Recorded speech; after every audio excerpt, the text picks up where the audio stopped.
Hi, is this Paul? Hey, Tara, how are you? Good, how are you? All right. What website should we link over to for this interview? DisneyFamily.com, family.com. It's Disney Family or Family.com? And family.com. Family.com. Mm-hmm. Family.com. All right, it's all good. Very good. Here we go. Hi, this is Paul Slack, this Good News Broadcast, speaking to Terra Wellington. Hi, Tara. Hi, how are you? Good. Always a pleasure to speak with you. You have a blog. It's also called momsandtheplanet.com. Is that right? Yes, I do. I talk about all sorts of current affairs and tips for parents in relation to my book, The Mom's Guide to Growing Your Family Green. Yay. Okay. And we're going to be talking actually about a new website. Well, not new. Why do I say new? I don't know why. DisneyFamily.com, right? Mm-hmm. Yes. What's on DisneyFamily.com? Well, Family.com has a beautiful Going Green spread on their website for this month, and it talks about all sorts of low-cost ways, pressing issues, all sorts of ideas on how regular families can go green. You can even chat on there with other parents to get ideas. They also have a Going Green Challenge contest. You can win a trip to beautiful Costa Rica just for putting your ideas on there of how your family is going green. So it's a lot of eco excitement going on over there at family.com. Okay, very good. Do they have a Disneyland in Costa Rica? Not yet, but you know, going into nature in Costa Rica, I'm sure, is very similar to going in the best parts of Disneyland. I know people that have gone there, and it is absolutely gorgeous. No, it's a magnificent, magnificent place. The University of Peace is there. It's a lot of good things going on there, and a lot of good things always going on as well at the Disney and the Disney different venues, which they have so many, and they're small world. They make the world a small place. Yeah. Isn't it? The world is a small place, so we all need to stick together, especially when we're talking about the word green. Yeah. Absolutely. You know, Family.com recently did a survey of 13,000 or so parents, and they found out that 80% of them are very concerned or extremely concerned about the environment, and they find it very important for their families. And so when it comes to current affairs, this also factors in, because one of the things that they mentioned is, according to these parents, is that the economic stimulus package that is coming up, education was tops in terms of how they wanted to have their money spent. But second to that was green, especially green industry jobs. So parents out there, 80% of parents really have this foresight on what they see for our future and our children's future, and they would really like to go green. You know, I'm looking at the website, family.com, right now, Tara, and one of the pictures, they have April Fool's fun today, being April Fool's Day. Ha ha ha. Pranks Going and green more. is not that's no April Fools, right? No, it's not April serious. Fool's, but I'm on a diet, and I'm up against the landlord of my building here. And we have a very green building. We have a green TV studio, we have a green screen, and we have green spaces near. Everybody's sustainable in this building. Okay. Oh, that's great. And we're downtown Brooklyn near Brooklyn Academy of Music. In any case. But one of the things that just came to my mind, because I'm looking, I think it almost looks like sushi. I don't know if it is sushi. But, you know, eating less is green. The less we eat, the less it's what the big words are, right? Reduce, reuse, recycle. Yeah.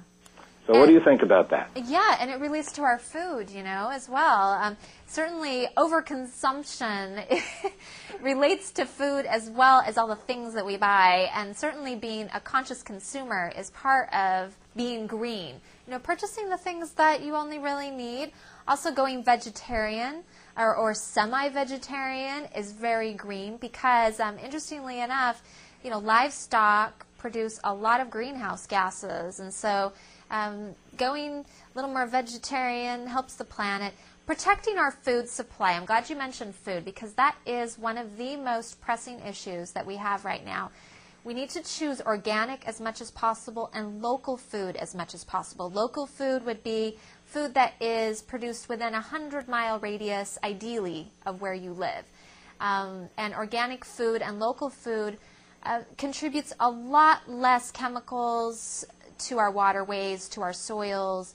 They're better and healthier usually for us, because even if the local food is not organic, they're usually produced by a smaller farmer who cares more about his or her food and is using less chemicals anyway. And they also usually have a relationship through a farmer's market or a co-op with you, the buyer. So it's good all the way around. Yeah, I think what it is, and we do that here, we're bringing our food down from upstate New York, and we have a food co-op and all those kinds of things. And what it really is, and then everybody, we're in the good news thing here, and everyone's sincere, but a lot of times what we all have is really lack of understanding, our thought process of what that means. If you got food from, a 100-mile radius, that means it doesn't have to be trucked from a 3,000-mile radius.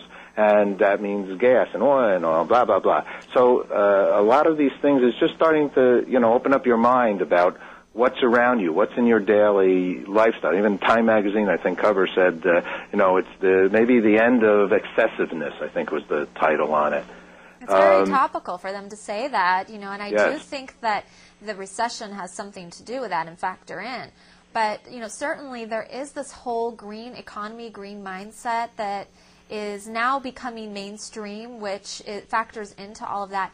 That's one of the reasons why I wrote my book, The Mom's Guide to Growing Your Family Green, is because there are so many tips and ideas and advertising out there with little tidbits of going green.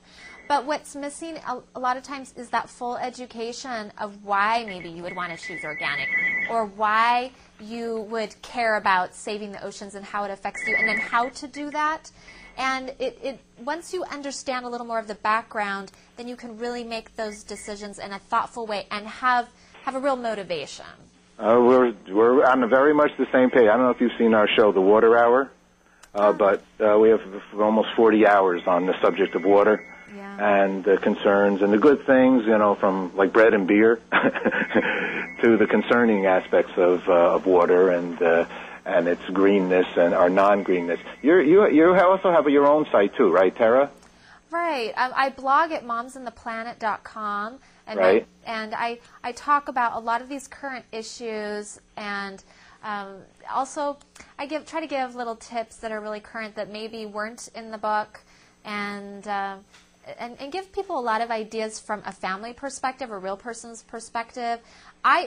I consider myself an environmentalist, but I'm not a hippie tree hugger kind of environmentalist.